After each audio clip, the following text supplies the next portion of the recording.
For the first geospatial lab, you're going to work on 3 technical aspects in addition to understanding or developing a working relationship with thematic and reference maps. I'm going to talk about folder structure. This is really important when you work with complex data files and folders, and that seems to be a place where students really struggle. The second thing you're going to work with is a program called Jing, and then how to position images on a folder or on a page. So you're going to set up your folder structure, a class folder, and I'm going to demonstrate this for the intro level class that I teach, Digital Earth. And so all of your folders will have GIS 151 as the folder names. Yours will have, for the other classes, perhaps Geography 607 or something like that. That makes sense for the class that you're taking. We're going to work either on your flash drive or your desktop. In class, I have students work on flash drive, and then how to save things to your folder. Jing is a program much like the snipping tool in Word, and I think Macs have built-in screen captures, but it also is a very sweet little video program that will let you take quick video captures, audio included, so that you can troubleshoot problems, you can create tutorials. So we're going to work with that. And then I want to talk a little bit about how to position images on a page so that they look like this one on the left, which is correct. And even though I made the image smaller, the ratio, the length and width are the same. Here I really have changed the ratio of the width and length here, and you get that a lot as people try to make a picture fit their page, and they often will reduce it, and it really distorts your image. So that's what we're going to work with first. So I'm going to show you my desktop here. Excuse me, close all this stuff. The first thing that you're going to want to do is create a folder, and I right click. This is working with a PC. Right click my mouse, click folder, and I'm going to call the folder, just leave it as GIS 151, and then inside that folder I'm going to create a new folder for the first lab.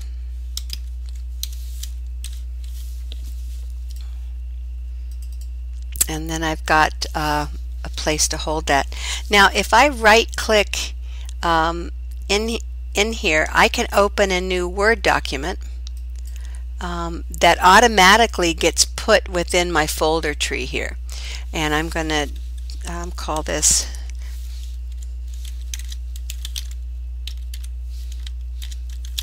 And one of the things you're going to notice is that I don't have any spaces in my file names. I have underscores. Another problem with GIS and other technical software is sometimes it won't read a file name correctly with a space or other characters. So you can usually put a number, but no exclamation points or number signs, question marks, and any spaces need to be filled with an underscore. So there's my folder structure set up. I'm going to go ahead and close that, and if I open this, I can see my file in here, and I can also open the desktop and see the file in from this side. Okay.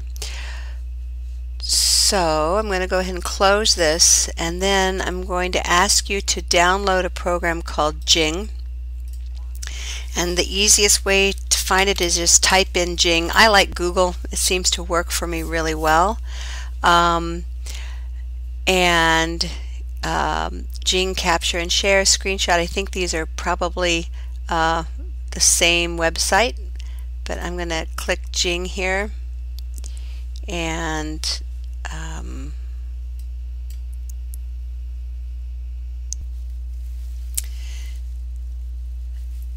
so then I'm going to click free download, and depending on my operating system, I'm doing this with a Mac. You get the executable file. I'm going to save that. I'm going to go ahead and close the website. And this will depend on how your computer is set up, but my downloads usually clue me right away, and I'm just going to drag that executable to my desktop. So here is the Jing executable, and to launch this you double click it, choose Run,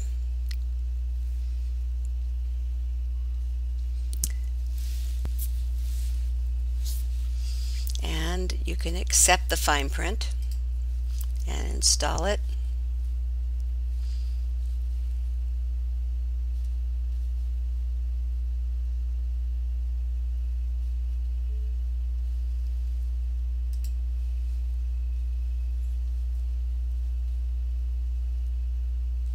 Just takes about a minute total. 32 seconds. And then I click Finish.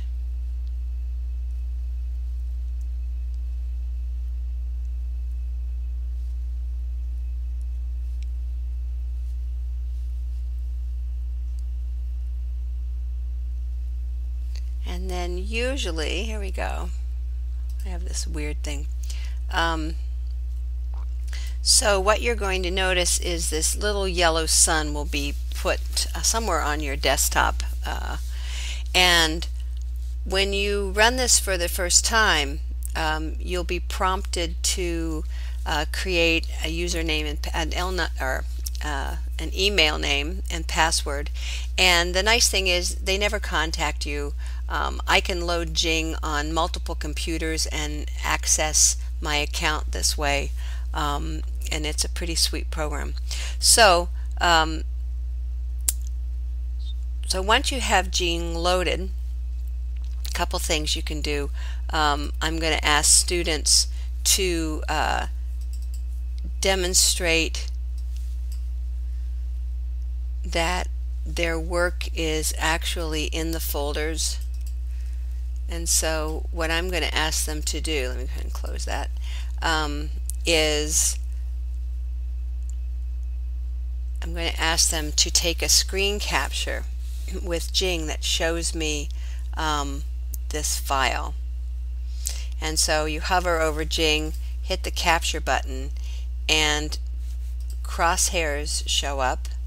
I put the crosshair where I want to begin the image, hold down my left mouse and drag across, and then I choose capture that image. I can type here, whoops,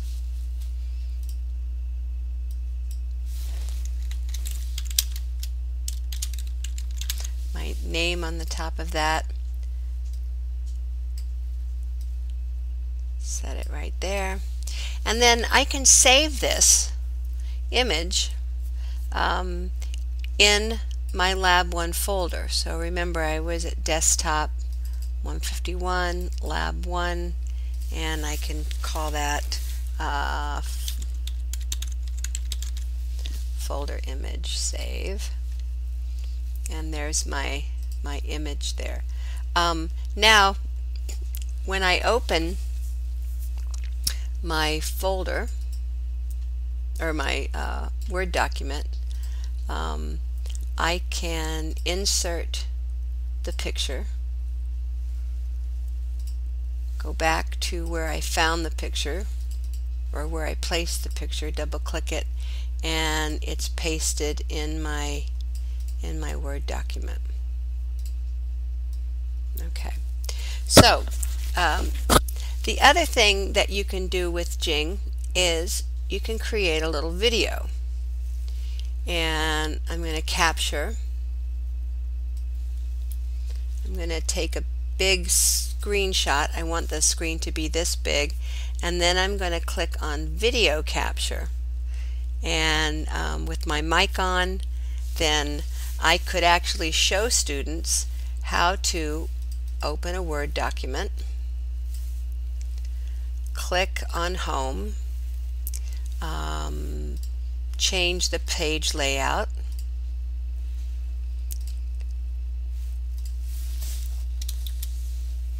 Insert a picture,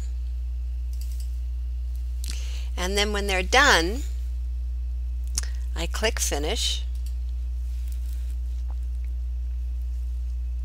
And the totally cool thing, so here's my little video.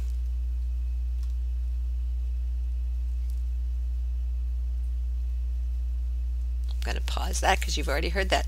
But here I can now upload that image to an account that's been set up for me once I set up my Jing account. And so here we are. It's uploading that little video, and I think these videos, I'm not sure if they're 5 minutes, but yeah, they may be only 5 minutes, but they're pretty sweet little short snippets. And I'll just hurry up and wait here.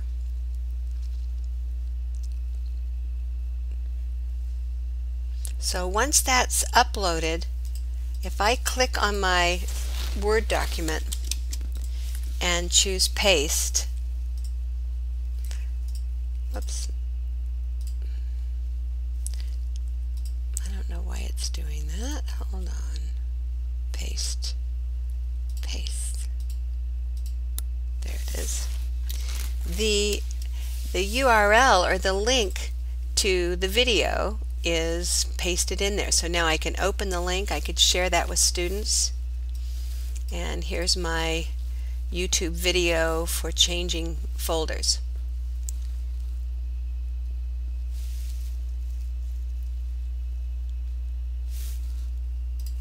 There you go. All right.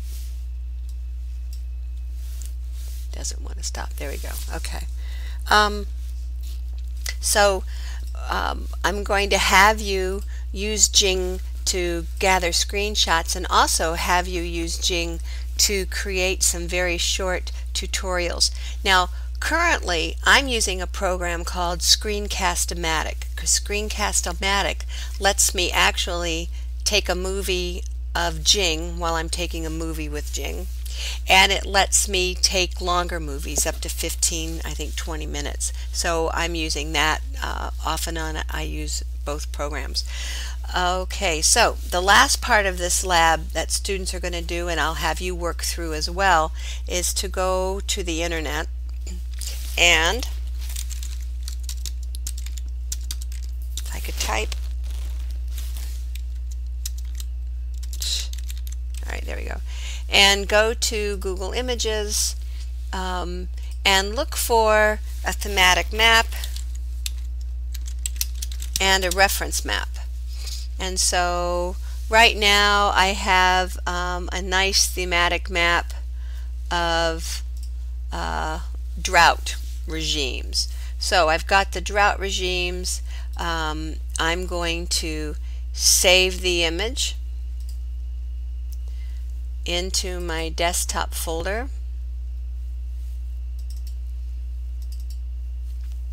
I'm going to save it, and then I'm going to go ahead and get rid of this. I'm going to insert picture. There's my map, and then what I want students to be able to do is to move this map around on the page. So on a PC Word, if you double click this, choose text wrap, I usually choose tight, and now I can move this map anywhere. I can create a title,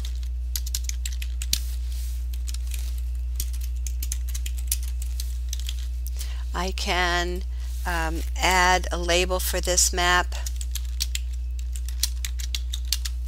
and I can make the map a little smaller. One way to do that is to make sure that I drag a corner, and you can see both aspects, length and width, are changing when I grab the corner. The other way to change that is through the change button up here, and it automatically changes the length and width ratio. So I'm going to ask you to create a page that shows an example of a thematic map and a reference map. It'd be nice if you could find them of the same area, label them as such, and then on a separate document I want you to write a discussion about what makes this thematic, what are the characteristics, and this is from your reading, and what makes your other map a reference map. And just keep in mind that this is kind of a continuum, because there are elements of reference maps sometimes on a thematic map and elements of a thematic map sometimes on a reference map. Okay, so that hopefully will get you through that first lab.